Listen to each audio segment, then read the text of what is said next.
Welcome to House of Champions! YouTube friends, drop in your comments and questions in that chat and make sure you smash the like and subscribe buttons as we answer some of your questions in the House of Champions mailbag. Thanks to everybody for throwing the questions in the mailbag there. We'll get to the best of them as quickly as we possibly can. Who's in the house today? We got Nigel Reo-Coker. Nigel, how you doing? I'm great. Thank you, my friend. Oh, thanks very much then. Michael Lude, how you doing, buddy? I'm doing great, grand, and sipping on my new juice. So good. Ooh, nice one. New juice. Is this like a sponsor thing or what's that? No, it's sponsored by the missus. She makes great juices. If you want good juices, don't come to our house. That's for me and me only and our dogs. So cheers. She gives him advice on players too, Ian. You forgot that part, right? Do not give my secret sauce away, Nigel. I get my information from. All right, JJ's in the house from Paris. How you doing? Bonjour. Yeah, doing very well, thanks. Just fresh off of the shopping spree of a lifetime, dropped €100 on cheese alone, so I'm feeling very French right now. The festive season has done you well, except for carrying all of that alcohol over to the UK for Nigel Reo-Coker. I mean, they're going to have some issues with you. You might lose your immigration status. You know that, right?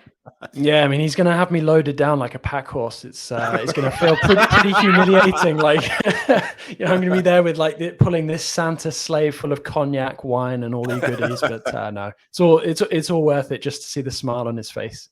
Well, we hope everybody out there is enjoying the festive season. If you are celebrating the holidays, Merry Christmas, Happy Holidays, Happy Hanukkah, whatever you're celebrating right now. If you're just tuning into the show, thank you so much for joining us. And also throughout the year, thank you for joining House of Champions. It's been an absolutely phenomenal finish to the year for us. So grateful for my team and obviously our producer, Des, who's going to start throwing some of the questions your way as well. But we've got a great thing going here, and we plan to continue that all the way into the new year. But we're going to finish out the season in style, the year in style, with some of your questions who matter to us most. So, producer Des, roll that first question. Nigel Reo-Coker, this one's coming to you. This one comes in from Matt Osmond. He says, in light of Manuel Neuer's skiing accident, what is the dumbest injury you or a former teammate has incurred? Well, I wasn't going to say anything, but it was out there a while ago. My time in the MLS, let's just say I tripped over and fell over a bike rack and smashed my face. Yeah, tripped over a bike rack in Vancouver, smashed my face. What were the circumstances surrounding the fall? Yeah, you're going to have to delve into this story just a little bit more, Nigel, please. The circumstances are a bit irrelevant, but yeah, I tripped over a bike rack and smashed my face, right? And I missed a few games. Wow. For insurance purposes, we will now move on to Michael Lahoud and maybe the dumbest injury you've ever had, buddy. I tried to steer clear from dumb injuries, but I do have a former teammate that had a very dumb injury. He will remain unnamed as we do here on the show. But there's something in the water, must be something in the water in MLS and in the state of California, where when you sign a contract, you're not allowed to go skiing, surfing. But this fella forgot the surfing aspect. So he rolls into the locker room with a massive surfboard. And we're all thinking, okay, maybe this Are we talking about Heath Pearce here? Heath does know this player, though, by the way. I'll give you the hint. Heath does know this player. So rolls in, and everyone's like, come on, man, just put the surfboard away. And he's like, nah. I want to learn to surf. I'm in the state of California. So he goes out, gets in a bad surfing accident. I mean, comes in with a black eye. The manager looks at him and says, were you surfing? And he goes, no. I wasn't surfing whatsoever. So he lies to the manager. Little does he know, the manager's at the beach with his family watching him surf. And he lies to the manager that he got beat up by a bunch of thugs in the alleyway. That is. So the gaffer was watching him while he was surfing? Gaffer was watching him out on a picnic with his family at the beach, watching him surf. Didn't say a word, asked him if he had surfed in front of all of us. And the fella lied like he'd never lied before with a black eye. And safe to say, he got suspended. Listen, this is not an injury because I don't really have a stupid injury except for getting into fights and stupid injuries that we all go into these 50-50s and stuff like that and get really hurt. But I've got a stupid story for you. I was a rookie at Tranmere Rovers and John Aldridge was my manager. And I slept in. I managed to switch my alarm clock off, or I had my headphones plugged into my alarm. And so it didn't go off. It didn't wake me up. I woke up at 11 o'clock. And you guys don't know this feeling. You know, if you've missed or been late for a minute, being late around a locker room is the worst thing you can do. Being 2 hours late is even worse than that.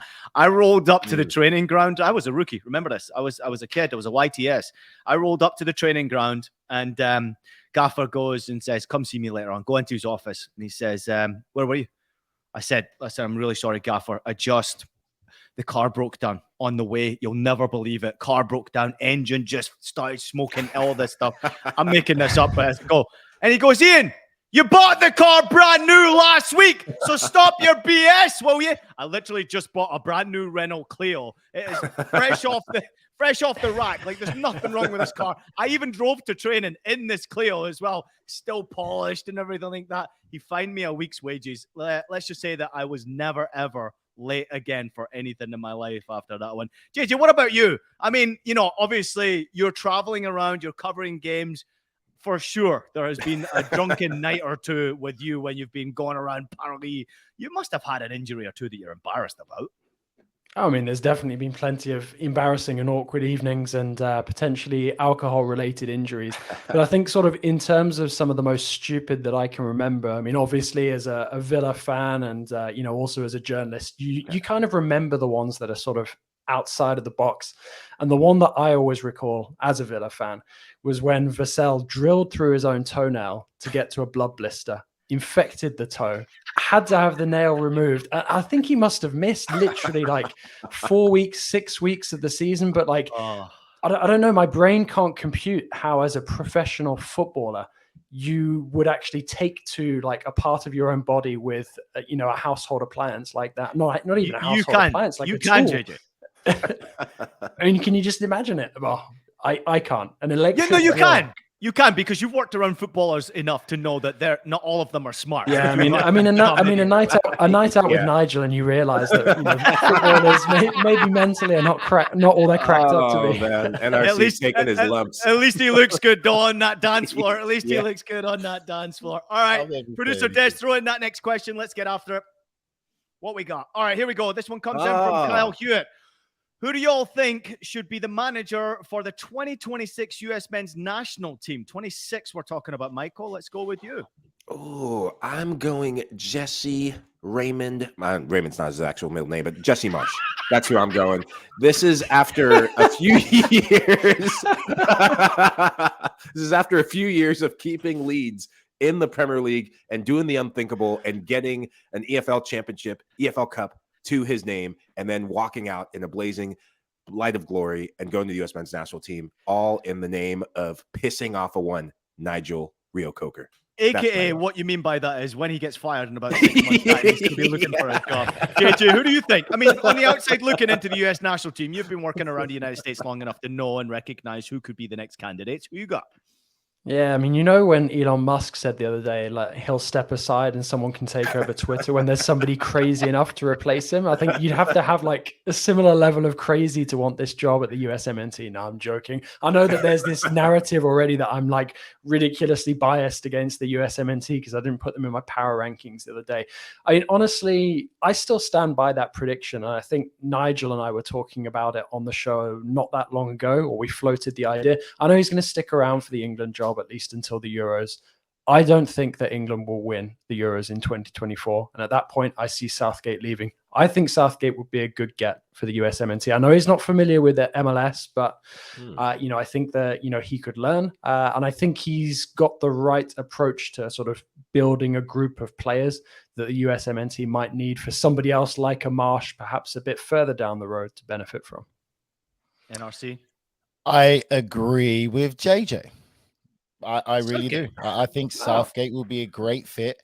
The only other player where I feel with this young team that they have who can really coach them well, a wild card where I think the US Soccer Federation should pay attention to is Brendan Rodgers. Brendan Rodgers is another one.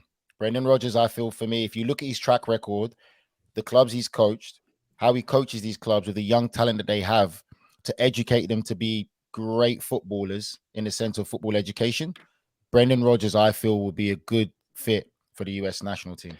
And while we're on the topic of wildcards, now this is a bit left field, but he has already worked in an English-speaking environment, and he was succeeded by Jesse Marsh.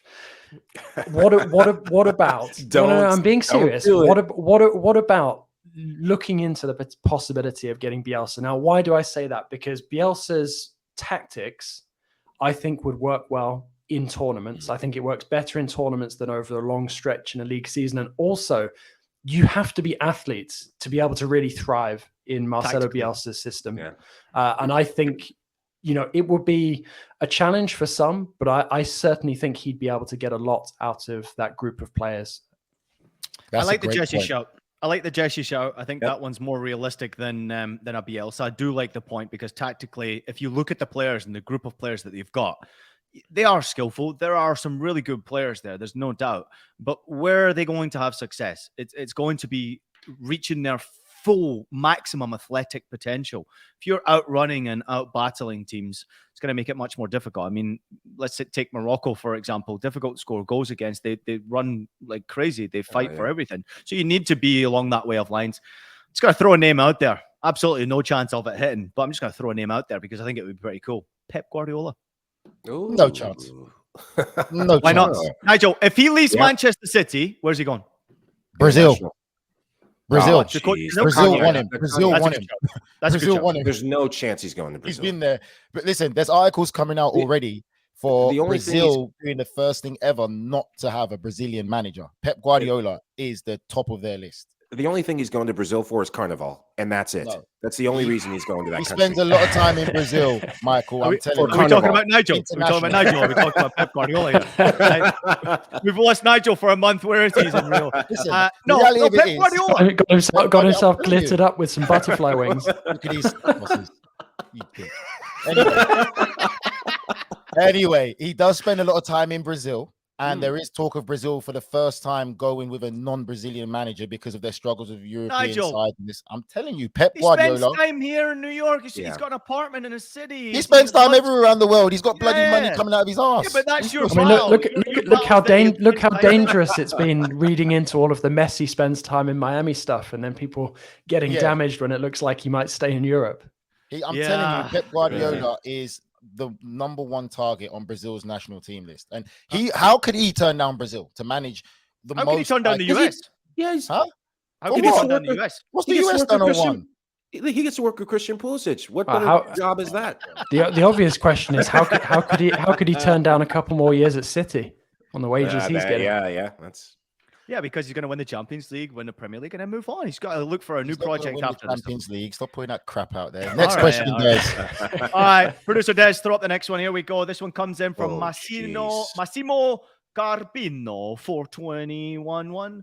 Which striker should Manchester United target? I know Jonathan David has been linked with the team in the past. Let's go to you, Michael, once again to begin this one because you are a Red Devil.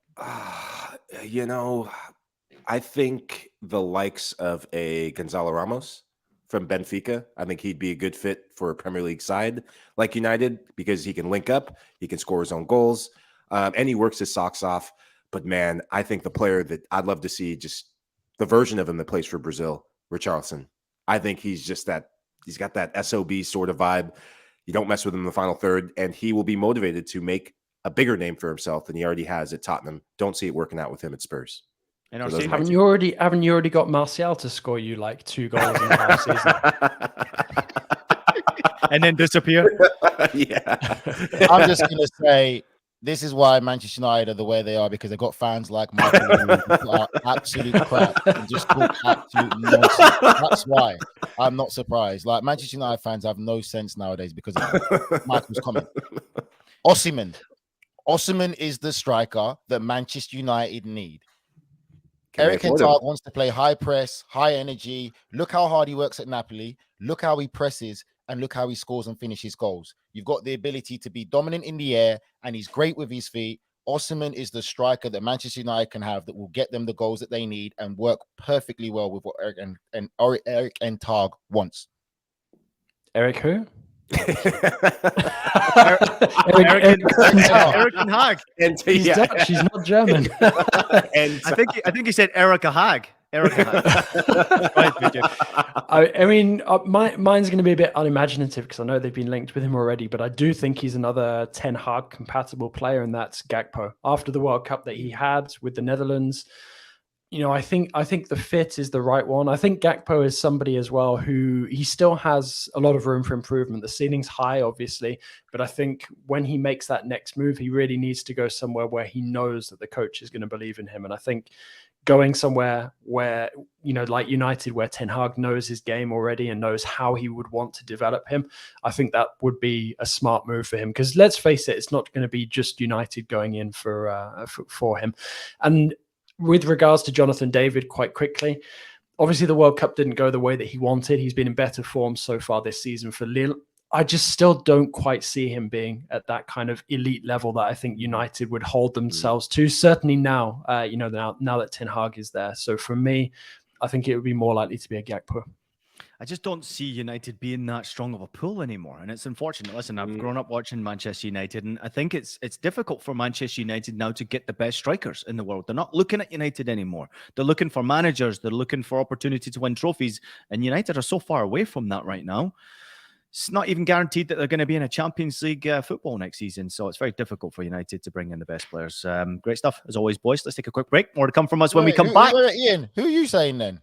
That's what I'm finding it difficult. I like Gakpo. Listen, I think Gakpo's a good signing for them. I think they can get him.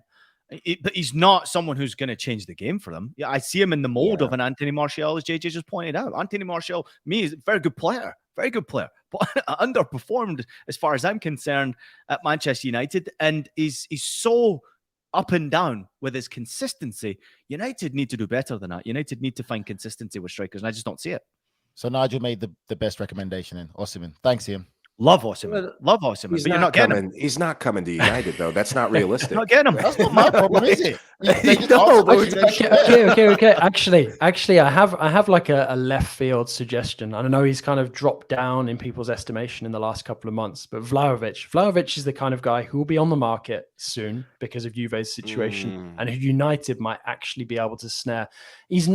I don't think he's necessarily as prolific as some of his form has suggested, but he's the kind of guy that I would expect United to go for. JJ, how about this one? Vlahovic to Bayern Munich.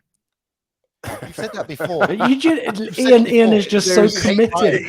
Committed to seeing Bayern burn. Go down. Yeah, that's exactly. Somebody needs to fix the problem over there. Somebody needs to fix it.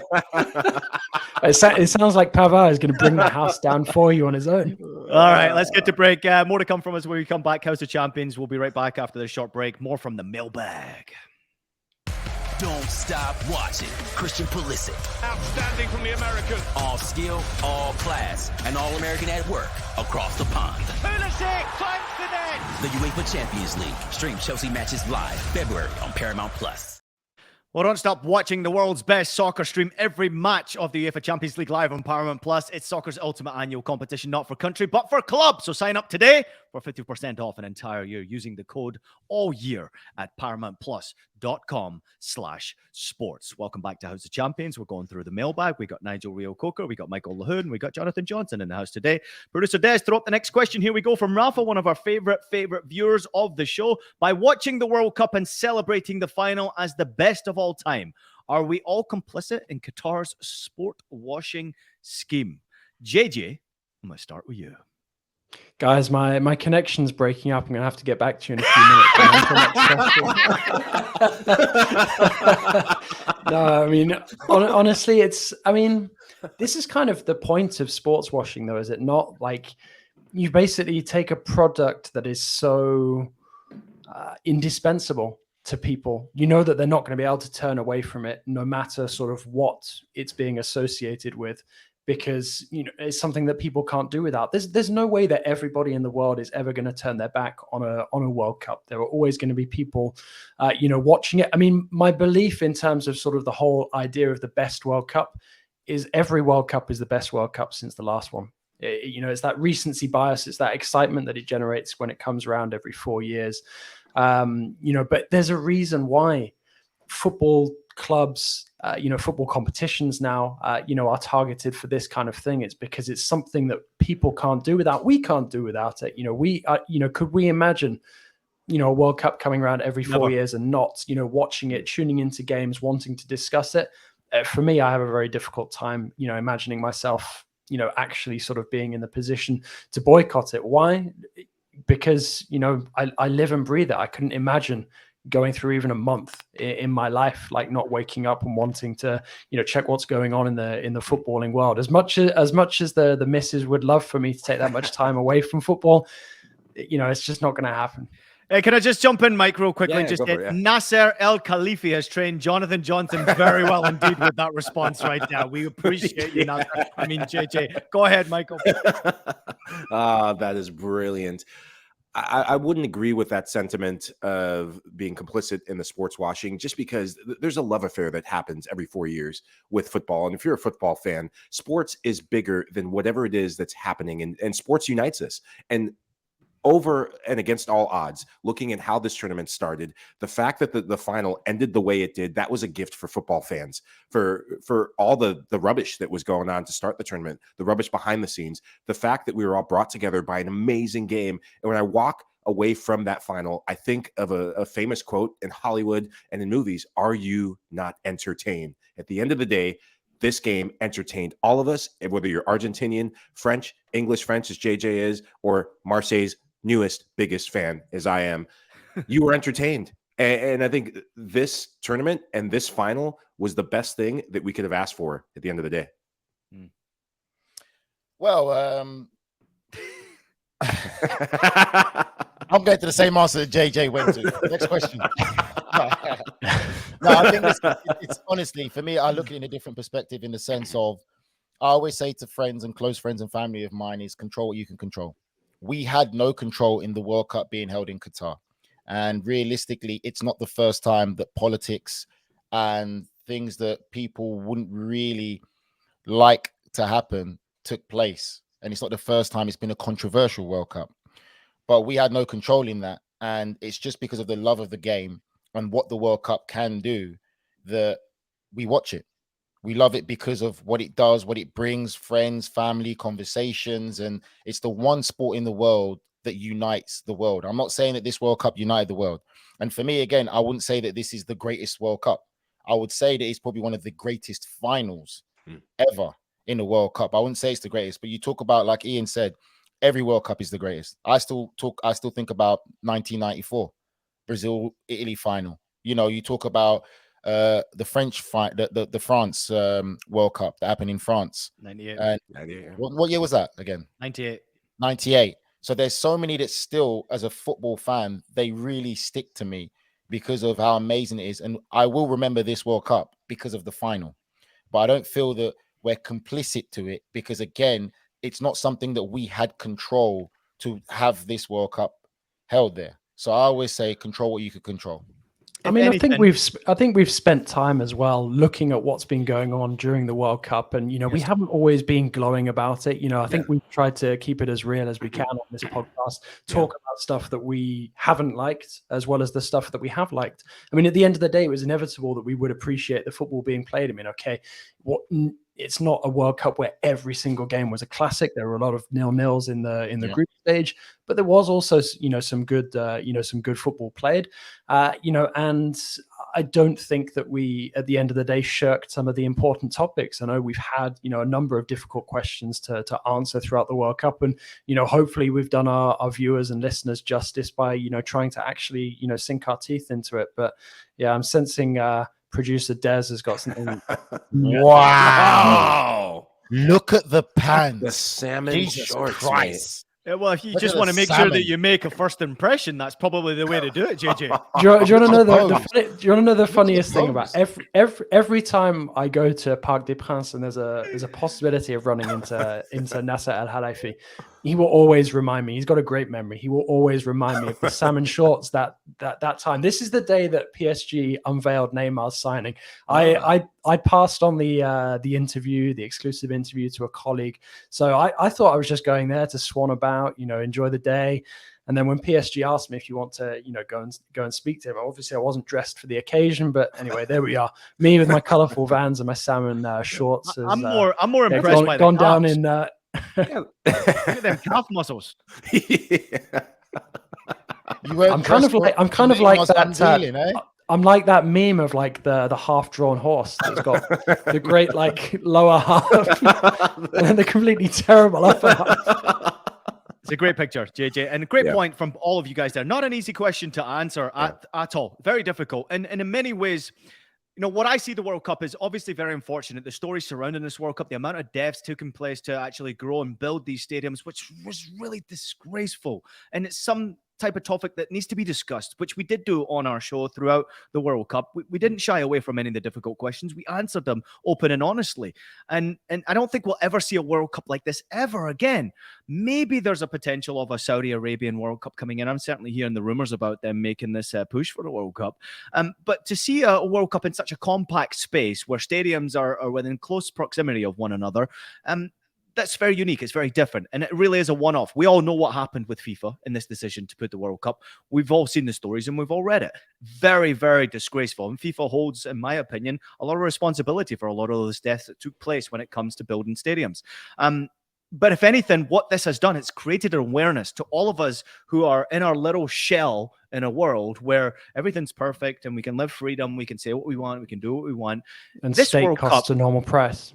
This World Cup has opened up my eyes to what's going on in Iran. It's opened my eyes to what's happening in Qatar. It's opened up my eyes to multiple religions, which we see celebrations from players, from fans in particular. And it's opened up my whole eyes to around the world what is outside of my little bubble.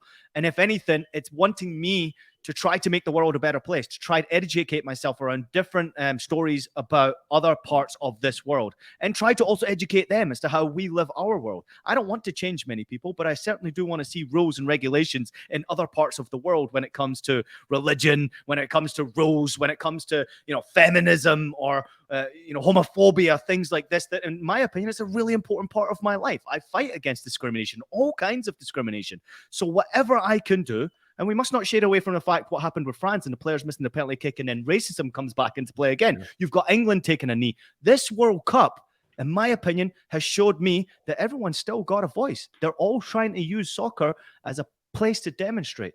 And I hope that never changes. However, there's a lot to be learned. We still have to do a lot of hard work to make sure that we change the beautiful world and try to make it a better place across all facets, in my opinion. So before I get emotional and drop a tear, I'm going to move on from this one. That was a great question. Let's drop the next one. Go ahead, JJ. Can I just add one last point on that before we get to this question? I think one of the maybe underrated factors about potentially having a bigger and enlarged World Cup in the future is the other number of countries that could qualify that haven't qualified before, which might bring some of these other topics to our attention. Like, for example, an Israel, for example, if they were to qualify for a World Cup the first time that they've qualified, that would bring a lot of other different sort of political topics into people's sort of, viewpoint, which, I think is something that you can maybe make you feel a little more positively about the possibility of the World Cup changing its format. JJ, take us into this question, please. Okay, so is Chelsea's proposed spending on young players like David Fofana, Youssoufa Moukoko, Josko Gvardiol a good idea, or could it hamper these talents and the existing talent like Armando Broja, Levi Colwill, and Amari Hutchinson? Well, that certainly sounds like a Nigel Reo-Coker question. Thank you very much to Krishna Vedantam 5425. I hope I did justice to his name. Good job on the names. Yeah. NRC. Oh, wait, you're just going to read it? Nonsense. No, I'm going to you first. I took over from Ian for like 30 seconds in the hot seat. Nigel, we got 3 minutes left. Will you hurry up? I'll answer very quickly. I personally don't think so. I think Chelsea are in a little bit of a rebuild situation. And when you look at clubs like Chelsea, they see themselves as in that 1%. They want to compete for the Premier League and they want to compete for European title. In the modern day of football, you need a big squad. And you talk about recruiting by other clubs in their same caliber or same zone. They're doing the same thing. They're getting the best they can get of young players, young talent. I mean, you want to be in that 1%. You only have to look at what Real Madrid are doing and the talent that they've acquired in the past year and still acquiring. So I don't think so. I think that when you're in that level, you have to compete as a young player. You want to be in the best, you have to show that you can handle it. So I don't think so. Yeah, I love that Guardiola is in that conversation. I think he's a player who would be very adept at playing in the English Premier League. He's one of the best young center backs you can have on the planet right now. He's a hot commodity, and Chelsea have an owner who has recency bias. He's very new to Premier League football. He's very new to the sport in general, and I would not be surprised if he goes after a lot of these young names and fresh names that people are talking about. Because, hey, if you got the money, spend it on young talent. To be honest, I'm not convinced by Chelsea's approach so far. I think they're just throwing money at everything and anything. I think they need to focus a little bit more on what they want the club to be moving forward, think more medium to long term as opposed to short term. And until they do that, I think that, Chelsea are going to go back to sort of how they were at the beginning of the Abramovich era, where it's literally just splashing cash on anyone who's even sort of semi-good. And they will end up with a squad that's loaded full of decent but not great talents. I think it's going to be a long time before Chelsea really rebuild themselves, getting close to sort of the really strong level of old. Well said, JJ. And I'm going to back that one up there and say that it's not just on the field, it's also off the field with Chelsea Football Club, with the decisions that they're making right now as to how they splash the cash. They are desperately trying to put something together to buy success. And as we all know, all being a part of groups and teams, takes time, takes dedication, takes a lot of love and respect. And at the moment, I don't see absolutely any respect coming out of Chelsea Football Club. In fact, obviously, most people out there, if you do know or don't know, I have worked with the City Football Group for a number of years now, and it's one of the best run businesses I've ever seen. It's just unbelievable from top to bottom, the way they communicate, and people don't want to leave there. But I have noticed a couple of people have left City Football Group to go to Chelsea because of that cash, right, that's been splashed. And these are not soccer players. These are players who, people who are working in the offices or behind the scenes. And they hate it. They absolutely hate it. And it just tells me that not everything is right off the field with Chelsea Football Club. And therefore, that means they're going to make a lot of mistakes before they eventually get it right within the football club. Jesus, man, I'm being very serious today. All right, Des, let's go through some whip around questions. These are one-word answers. We'll start with Nigel, ML, and then JJ. Oof. Who will win the FIFA World Cup 26, please? And who will win the next Euro Cup? We'll go with you, NRC, ML, JJ. Let's go. I'm going with Brazil, and for the Euros, I'm going with France. I will start Euros first. That was more than one word, Nigel, just to let you know. I back you up with France for the Euros, and man, World Cup's so difficult. I go European country. Let's go Portugal. Mm-hmm. It's not a bad shout. I have Portugal looking much better once the shackles of Fernando Santos and Ronaldo have been thrown off. Euros, France, and I'm actually going to go France for the World Cup as well. Why? Because I believe in their dynastic potential. Ask me again closer to 2026. My answer may well be different, but right now I'm going to go for Les Bleus on both. Brazil for the Euros. This is hard. No. So Brazil and England. Oh, jeez. Brazil, England. I actually almost went for England to win the World Cup as well. Nigel, do England have any chance of winning 26 with this group of players? They are phenomenal, by the way. They need to be well coached, obviously, but do they have any chance of winning 26? Who sent this question in? Was this James Bench? Listen, it's like JJ says, if they take the shackles off and let these guys go out and play, then yes. Yeah. I just think if I'm honest, I've said it to JJ, if England actually copied France's model, England will be very, very successful. Yeah, but they wouldn't be English. There's still some undermining things that happen in England that I've seen and I've known. There's so many players they've let go through their net that they gave the whole one cap thing. And if it wasn't for FIFA changing the rules of if you haven't represented them in a national tournament or something, then you can change allegiance to obviously a different country. That's happened a lot of England. There's a lot of talent that England have let go through that system because of the politics. I feel producer Des has a point boiling up as well regarding some of the Irish English links, but we'll leave that for the after hours. Declan Rice. All right, everybody out there, thank you so much for your questions. Sorry we couldn't get to every single question. Obviously, the time goes by very quickly because Nigel simply doesn't shut the hell up. So we do appreciate it's been you today. I've been well behaved today. Like, let's rewind and watch this tape. Nigel, should we do something different today before we sign out of here? Because obviously we want to say a big thank you to everybody who's been a part of House of Champions, including all of the viewers. We can't thank you enough for what you've done, throwing in your questions, being a part of the show. But the inside House of Champions family has been so immense. The work coming in, not just from our group here that you can see in front of you, but also from James and Fabrizio, who've been a big part of it. We've had the In Soccer We Trust guys jumping in and at times helping us out. We've had a lot of guests coming in. We've recently added Luis Garcia, who's been a big addition to us as well. We'll continue to add more people going forward. But there's one person in particular behind the scenes who's been really special to us all, and I think a big part of this family. That is producer Des. You hear us mention his name a lot. I'm not sure if he's got a camera at all, but if he does have a camera, Nigel, should we bring him into the show? Des, just show your ugly face, you mug. Come on, Des. Come on, Des. Come on, Des. Oh, for everyone watching, that's the man that makes this show work. For all the comments, everything, the content, without a producer of that high level quality, we wouldn't be giving you the shows that we're giving, and we wouldn't be engaging the way we're engaging with you guys. And then for all the fans that listen to us and send in questions, we love you guys. Spread the word. We love football and we love the interaction. It's all about conversation. We're not here to be dominant or to kind of make you believe what we believe. And that's the beauty of the game of football. But that man there, that Des you just saw, the ugly Atletico Madrid fan, he makes this work.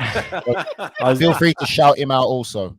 I'm glad you mentioned the Atletico link, because I was going to say if you can find the generosity in your heart this year, just think of Des. Put an extra wish on your list to Father Christmas, Santa, whatever you want to call him, for Atleti to have a good finish to the season and save Des a lot of stress. But no, I can't agree enough with Ian, Nigel's points. Des does a fantastic job behind the scenes. I mean, who else is there who could stitch together Nigel talking so many times about all the different dressing rooms he's been in throughout his career?